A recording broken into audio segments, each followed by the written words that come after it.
Videos viral हो रही हैं, उनको वो पगड़ियाँ, वो भगवा, वो कलर का वो जो कपड़ा, वो जो कपड़े का टुकड़ा वो उनको दिया जाता है।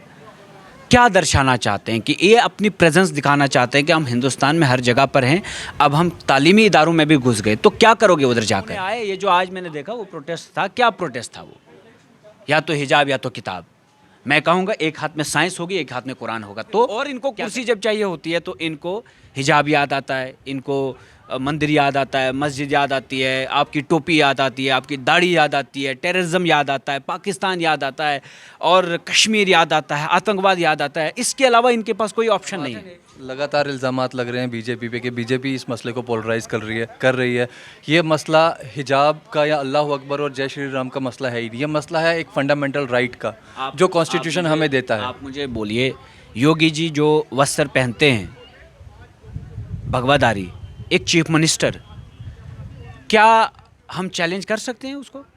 यार सेकुलर है हिंदुस्तान, अपने मज़हब पे भी चल सकता है।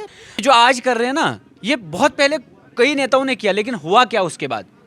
आज भी हिंदुस्तान वहीं कमज़ोर, आज भी जीडीपी। यहाँ के बेरोज़गार नौजवानों को हिंदू मुसलमान के झगड़े नहीं चाहिए। भाजपा के जो लोग हैं ये भी समझते हैं, अपने घरों में ये भी हिजाब की बातें करते हैं, लेकिन जब इनको बाहर सियासत चमकानी होती है तो इन्होंने बिल्कुल बगैर किसी मतलब लॉजिक के इन इश्यूज़ को उछालना होता है। और फिर डिबेट्स देखो ना आप किस किस्म के होते हैं। पिछले कुछ समय से हिंदुस्तान में पॉलिटिक्स की परिभाषा ही मानो बदल चुकी है। पॉलिटिक्स को अब मंदिर और मस्जिद और तालीमी इदारों में भी घुसा दिया गया है। ऐसा ही एक वाक़या कर्नाटका के एक कॉलेज में हुआ, जहां अब नॉर्मल रूटीन की तरह एक छात्रा हिजाब पहन के अपना कॉलेज अटेंड करने जा रही थी। वहीं कुछ ऐसे लोग जो भगवा कलर का शॉल पहन के और भगवा कलर की पगड़ी पहन के उस छात्रा को अपोज कर रहे थे कि अगर तुम्हें ये हिजाब पहनना है तो तुम इस कॉलेज में एंटर नहीं कर सकती हैं। इसके बाद पूरे हिंदुस्तान में इसको लेकर प्रोटेस्ट भी हुए। कुछ लोग इसके फेवर में थे, कुछ इसके अगेंस्ट में थे। उसी विषय पर बात करने के लिए आज हमारे साथ मौजूद हैं डीडीसी मेंबर मड़वा से शेख ज़फ़रुल्लाह जी। ज़फ़रुल्लाह जी, बहुत बहुत स्वागत है आपका हमारे चैनल में। सबसे पहले आपसे समझना चाहूँगा कि ये जो हिजाब को लेकर कंट्रोवर्सी चल रही है कि हिजाब और बुर्के को एक कॉन्फ्लिक्ट बना दिया गया है कि किसी के समझ में नहीं आ रहा है, काफ़ी लोग हैं समझ नहीं पा रहे हैं कि हिजाब और बुर्के में क्या डिफरेंस है, इसको एकमात्र ही समझा जा रहा है। सबसे पहले आपसे इस विषय पर क्लैरिफिकेशन चाहूँगा। सबसे पहले आज़ाद हिंदुस्तान में, जमहूरी हिंदुस्तान में और सेकुलर हिंदुस्तान में इस तरह के सवालात उठाना ही जायज़ नहीं है, क्योंकि यहाँ पहले ही स्टेट की जो परिभाषा है सेकुलरिज़म के नाम, सेकुलरिज़म के बेस पर है। और सेकुलरिज़म पहले ही ये कहता है कि separation of religion from the state affairs. तो ये मंदिरों में, मस्जिदों में, गुरुद्वारों में, कॉलेजेस में, यूनिवर्सिटीज़ में मजहबी चीज़ों को लाना और फिर एक डिस्प्यूट खड़ा करना अपनी राजनीति के लिए, ये बिल्कुल एक मुल्क को नुकसान पहुंचाने वाली बात है जो भारतीय जनता पार्टी कर रही है। भारतीय जनता पार्टी अपने जो रियल इश्यूज़ हैं, हिंदुस्तान भर में बेरोज़गारी है, जीडीपी की ग्रोथ रेट गिरती हुई नज़र आ रही है दिन बर दिन, और बहुत बड़ी पहले ही गिरावट आ चुकी है। इन्वेस्टमेंट नहीं आ रहा है, मेक इन इंडिया सफल नहीं हो पा रहा है। ये सारी चीज़ें जो हैं, इन चीज़ों से लेकर, इन मुद्दों से हटकर भाजपा इश्यूज़ क्रिएट करना चाहती है, क्योंकि 5 साल 6 साल जब काम नहीं किए, अब यूपी में योगी सरकार को शायद एक खौफनाक शिकस्त देखने को मिलेगी। उसी खौफनाक शिकस्त को ये देखना नहीं चाहते, और ये कभी सिक्योरिटी का इशू लेकर आते हैं, कभी हिंदू और मुसलमान का इशू लेकर आते हैं, अब भगवा वर्सेस हिजाबी का इशू लेकर आए। और ये इश्यूज़ पहले कहीं ना कहीं से बनकर आते हैं। अगर आपके पास कानून है, कोई भी गलत हरकत करता है, आप उसके खिलाफ एक्शन करें। अगर आप एक्शन नहीं करते, that means state is involved. और जब स्टेट इन्वॉल्व हो जाती इन चीज़ों में, तो यकीनी तौर पे वो हकीकत को छुपाना चाहते। अदरवाइज़ एक मुस्लिम लड़की जब हिजाब में जाती है, जब बुर्के में जाती है, वो अपने आप को ढकना चाहती है, और कपड़े पहने ही जाते हैं कि इंसान अपने आप को ढक कर रखे और इसी में एक औरत की जीनत छुपी होती है और इज़्ज़त छुपी होती है। कोई भी अपनी माँ बहन को नहीं चाहता है कि उसकी माँ बहन कम कपड़े लगाकर या नंगा घूमे, कोई चाहता है? नहीं चाहता है।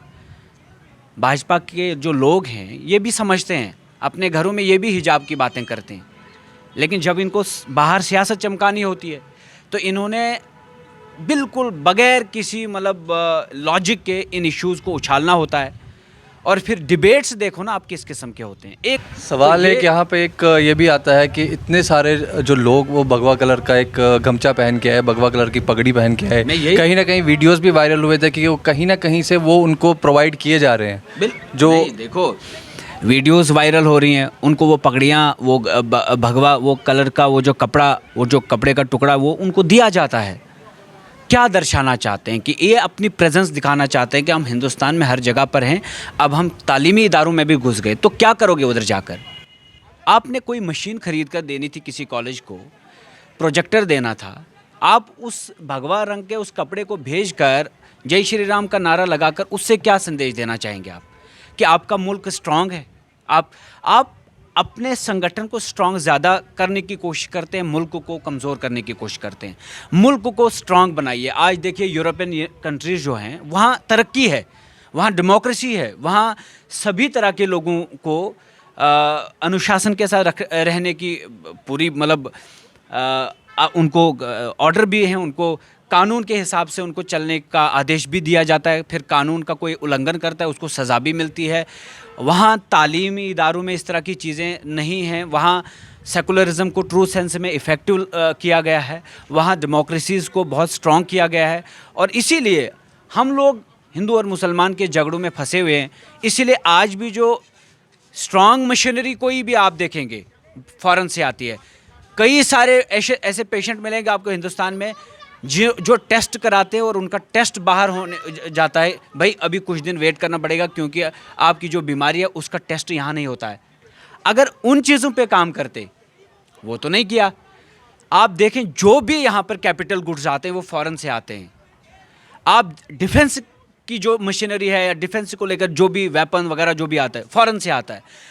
आप इन चीज़ों की तरफ ध्यान नहीं देते हैं। आप कहते हैं वोकल इंडिया, लोकल इंडिया, आप कहते हैं मेक इन इंडिया, आप सिर्फ कहते हैं, लेकिन उसके बाद जब इन इश्यूज़ की इनको ग्राउंड लेवल पे इम्प्लीमेंट करने की बात आती है, आप उनको हटकर आप हिंदू मुसलमान की बातें करते हैं, सिख और बौद्ध की बातें करते हैं।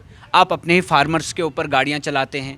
आप कई सारे इस वक्त देखो हिंदुस्तान में अक्सरियत हिंदू की, अगर आप हिंदुओं के रखवाले हैं तो नौकरियाँ दे दो उनको, उनके घर बसाओ, उनको उन बेरोज़गार नौजवानों को परेशानी से निकाल कर उनको रोज़गार दे दो। लेकिन ये इश्यूज़ इनको नहीं चाहिए फिर, क्योंकि इन्होंने अपने घर भी जेब भी भरने हैं। जब जेब भरने हैं तो काम नहीं होगा, जब काम नहीं होगा तो फिर और इनको कुर्सी जब चाहिए होती है तो इनको हिजाब याद आता है, इनको मंदिर याद आता है, मस्जिद याद आती है, आपकी टोपी याद आती है, आपकी दाढ़ी याद आती है, टेररिज्म याद आता है, पाकिस्तान याद आता है और कश्मीर याद आता है, आतंकवाद याद आता है। इसके अलावा इनके पास कोई ऑप्शन नहीं है।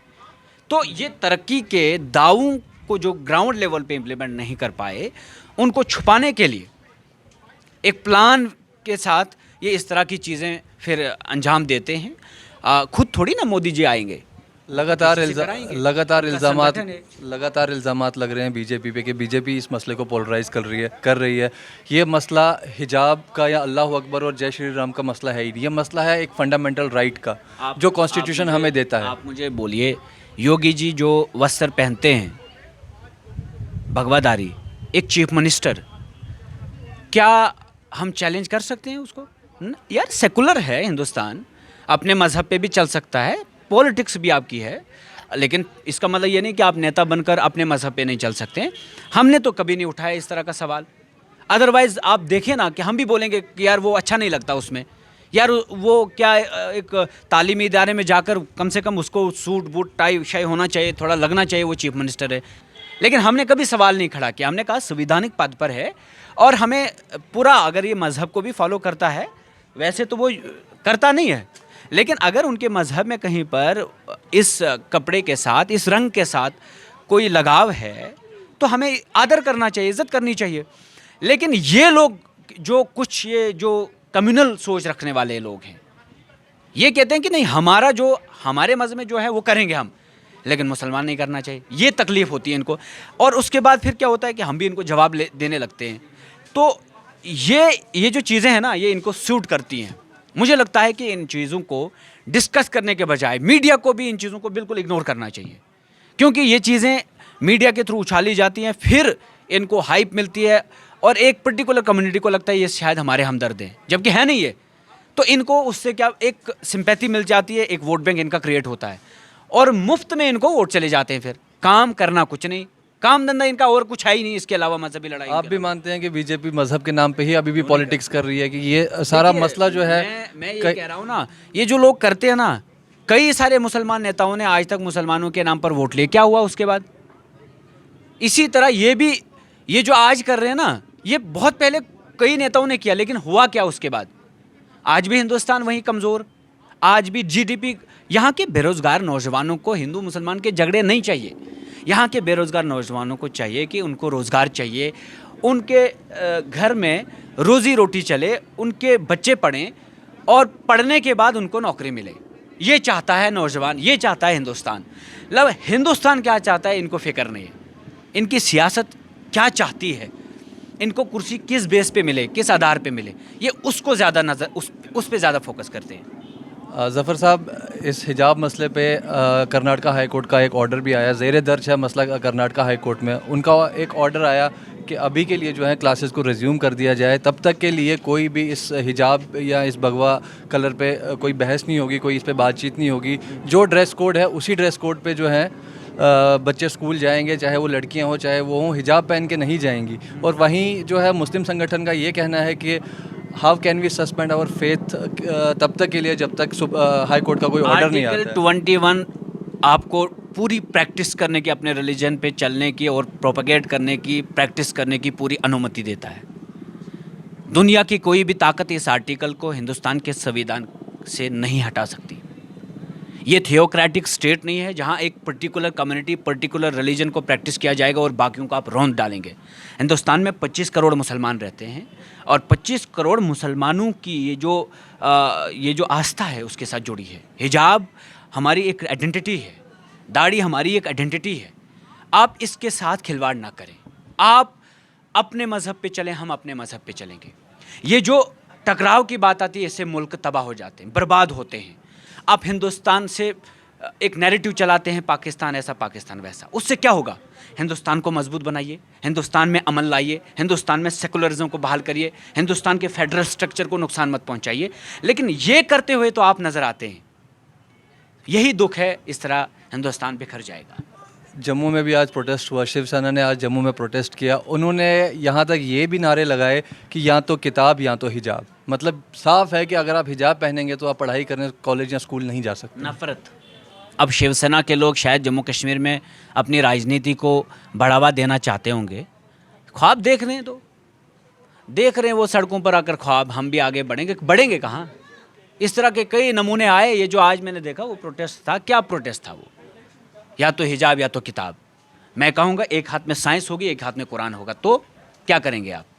मैं कहूँगा कि नहीं, हम यहाँ सेकुलरिज्म के इस दौर में रह रहे हैं, यहाँ सेकुलरिज्म है और हम अपने मज़हब पे भी चलेंगे। और हमारा मज़हब हमें ये भी कहता कि पढ़ो, लिखो, आलिम बनो और साइंटिस्ट बनो, प्रोफेसर बनो, लेक्चरर बनो। हम किताब भी हाथ में रखेंगे। ये पागल लोग, ये सनकी लोग पता नहीं कहाँ से उठकर आते हैं। जोकर मैंने देखा था, वो जोकर वो बोल रहा था, वो हमेशा जब भी कुछ बस मजहबी कोई भी चीज़ उनको मिल जाए निकल आते हैं घरों में। बेरोज़गार हो गए हैं शायद। तो वैसे उनको मैं इतना ही कहना चाहूँगा कि शिवसेना के लोगों, वैसे भी हिंदुत्व पे तो आपकी बीजेपी ऑलरेडी चल रही है, अब आपको और कोई पहचानने वाला है नहीं।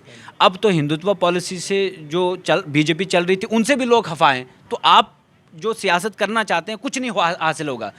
तो ये बेहुदा बातें और अपनी रोज़ी रोटी कमाने के लिए आप एक मुल्क को आग लगा देते हैं। ऐसा मत करें और अपने घरों में बैठकर आराम से 2 वक्त की रोटी खाइए, अपने बच्चों को पढ़ाइए। ये किताब और हिजाब को एक साथ करने की कोशिश ना करें। हमारी माएँ बहनें, हमारी बेटियां हिजाब भी पहनेंगी और तालीम भी हासिल करेंगी। बहुत बहुत शुक्रिया ज़फ़र साहब। आपका एक आखिरी सवाल आपसे पूछना चाहूँगा। चिनाब रीजन से आप आते हैं, पहली बार आपने इलेक्शन लड़ा और लोगों ने आपको चुना। एक युवा नेता है, इस उम्र में आपने एक चुनाव जीता है।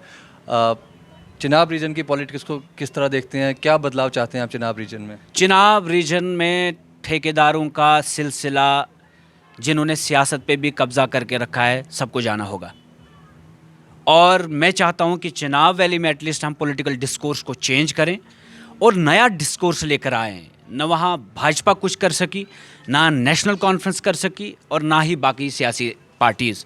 और सियासी रहनुमा जो थे वो अंधे थे, उन्होंने हमें अंधकार की तरफ धकेला। वो ऐसे ड्राइवर थे जो खुद अंधे थे, उन्होंने हमारी गाड़ियों को सीधे खाई में उतार दिया। अब हमारी आने वाली नस्लें वो बर्बादी नहीं देखना चाहती हैं।